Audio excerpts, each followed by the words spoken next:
the TikTok algorithm is evil. What China is doing to itself is clearly evil. One of the challenges in this field is always, it's not just to get a diversity of views, but it's even just to figure out what the right questions. The high level question I want to ask today is, how should we think about AI? Should we think of it as intelligent, conscious, or merely evil? To tackle another question, why do so many people in Silicon Valley believe in the simulation hypothesis that the entire universe, the cosmos, is just a computer simulation? Why do they believe something as crazy as this? I think probably the peak belief in the simulation hypothesis was maybe something like a decade ago, sort of maybe circa 2012 to 2015, and it has probably faded some. People, will still, still have Gen Z people say that things are a glitch in the simulation, or there's still some sort of passive reference to it, but it's a little bit less intense. The first very dumb answer to the simulation hypothesis question is that it's just sort of a sociological status game between the computer science and the physics people. In the 2000s, 2010s, computer science became the most important field. You could sort of say that you were showing that you were more important than the physics people. You got to determine what ultimate reality was, and it wasn't particles and matter and fields, but it was just bits in a computer, and that this is sort of a physics versus computer science type dynamic, and reflected something about that. The more fundamental answer on cosmology, something had gone very haywire in physics. You had sort of the multiverse. A lot of the Big Bang inflationary cosmology had gradually gone into this infinite multiverse where basically anything goes. Probably on some level, you want to critique the multiverse as a theory of science. It was one where the physicists couldn't think through enough. Questions like where being lost in all these infinities is tricky. If you cannot do induction, are you still doing science? Is it a universe that's too big for science? And that's why I think you should often think of the multiverse as a gateway drug to all these very different things. And once you have the multiverse, you can also have the matrix or a simulation. You can have Boltzmann brains, all kinds of strange possibilities for the nature of the universe. And even if we say the simulation hypothesis is kind of crazy, on some level, is it really crazier than the multiverse, and sort of linked? Now, there's a third answer I'm going to give to why the simulation universe theory gained so much traction. We should look back on the last 17, 20 years of AI, AGI. And if we went back 20 years in time, it was super optimistic.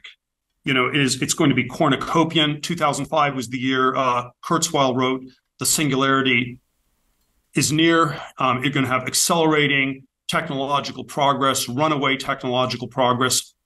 In some ways, it felt like you didn't have to do much, so it was somewhat passive for the humans. You just had to sit back, eat some popcorn, watch the movie of the future unfold. And then there were certainly all these versions where there was going to be so much growth. We would need basic income as a safety net because there'd be no more labor market. You have sort of incredible discoveries in all these fields.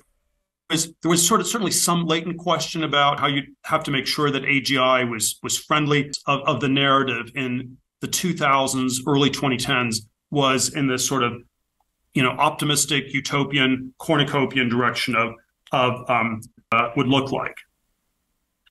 What's actually happening with AI, not where it's going. So I'm not going to speculate on AGI or even where it's going in the near future. But if you look at what is actually happening with AI, we get something like this guy. This is a TikTok video. One of my colleagues went through constructed a whole series of profiles on TikTok where it's an AI optimization engine that feeds you content that you want to see. That's supposedly what it does.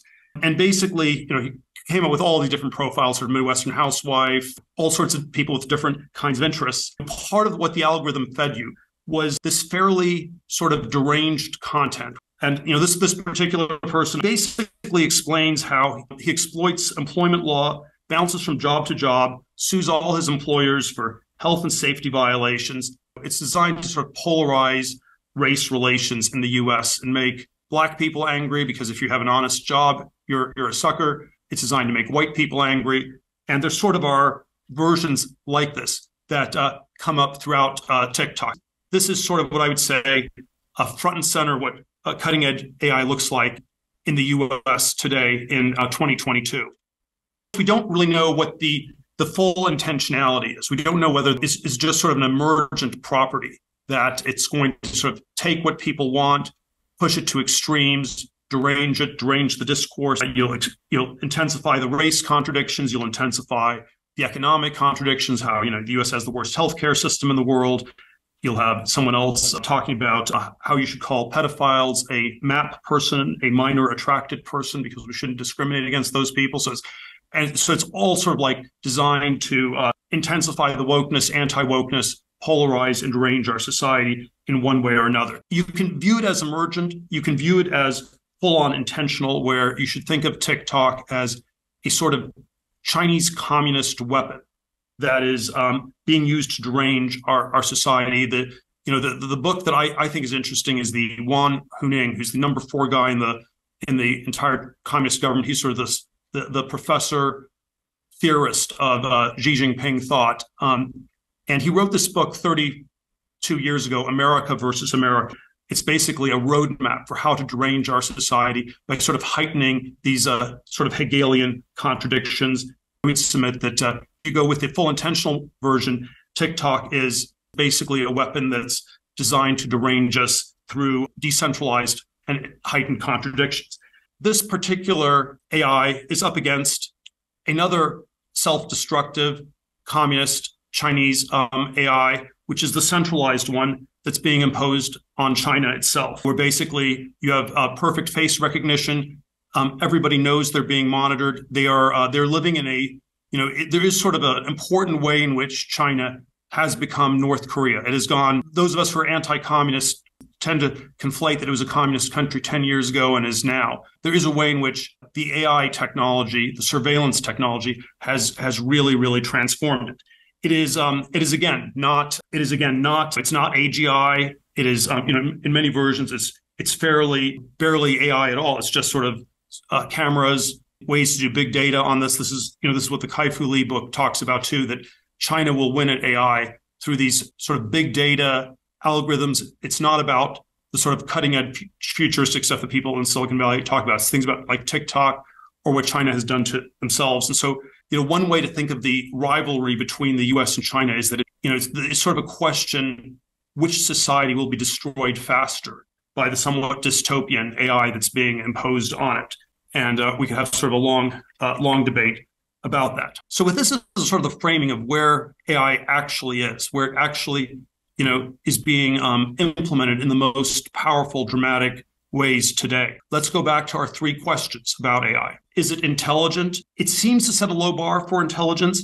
It's often just a filler word when we're talking about something quite different. There was a 2016 Obama administration study about the transformative importance of AI entitled, quote, "The National Artificial Intelligence Research and Development Strategic Plan."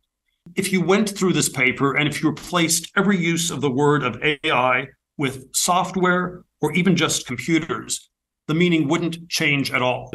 Maybe the first approximation when you hear AI, you should just think software or computers. AI is probably not intelligent. AGI, that's somewhere in the future. Don't know. The question of whether it's conscious is probably hard to say. My strong suspicion is that it's not. You, of course, have the epistemological problems, the Thomas Nagel, what is it like to be a bat? You have the Searle's Chinese room problem. And so it's hard to say. And for Mr. Lemoyne, who I think is talking later, it was literally hard to say that AI might be conscious. As a contrarian, I'm always a little bit biased to say that things that you're not allowed to say might be true. So I don't want to dismiss the possibility entirely that it's conscious, but it's probably the wrong sort of question on some level for us to be asking. The question whether it's intelligent, whether it's conscious, are just the wrong question. I always go back to what I don't like even about Descartes, where if you think about Cartesian dualism as the origins of the problem of consciousness, the way consciousness worked for Descartes was that it was meant to be, a smart person in the 17th century was supposed to become a priest and use his brains to think about God.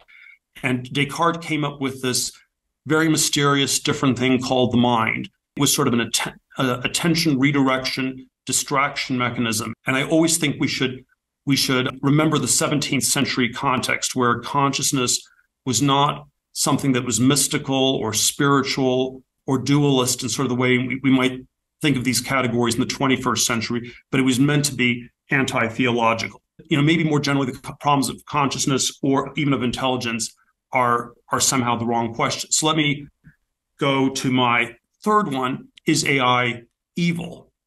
The TikTok algorithm is evil. I think what China is doing to itself is clearly evil.